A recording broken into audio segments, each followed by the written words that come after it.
her survival against herself. Apparently, she wasn't the only one. A bunch of my friends also said their cats hated the Tostada plush. My overall findings estimated around a 50-50 split on whether a cat will love the Tostada merch plush or try to gouge out its jugular. I unironically think the giant cartoon eyes perfectly trigger their built-in instincts to say this stuffed animal is a giant predator. So all I'm saying is if you get the Tostada plush that's now an evergreen product on my merch site, just to see if your cat is a Tostada lover or hater, you'd be contributing to the community field research. It was a bit too hot out last summer, so I turned on my ceiling fan for the first time.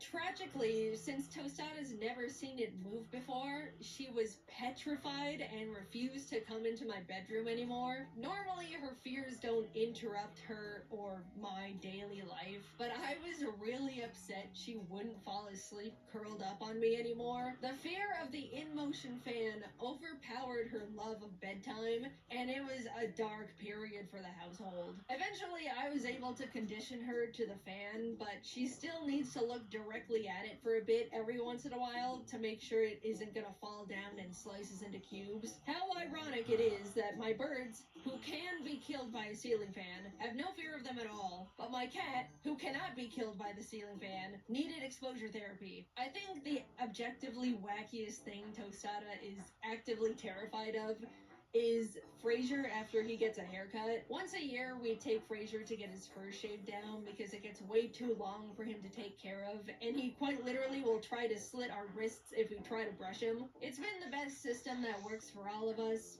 excluding Tostada, because she suddenly doesn't recognize him anymore in the slightest and is horrified at the scary new intruder in her home. From her point of view, she witnesses her best friend get hauled out the door and go missing for an hour until some strange ugly freak comes in to replace him, and no one seems to care. The first time this happened, Tostada was so distraught that she actually hissed at him, and up until that point she hasn't hissed at anything, so I knew she was going through levels of distress she's never experienced in her tiny sheltered life. We would try to mediate and help her realize the scary flat cat was actually your buddy Fraser all along. Tostada, you love Fraser. He's been around all your life. You cuddle on the couch together all the time. Just take a sniff.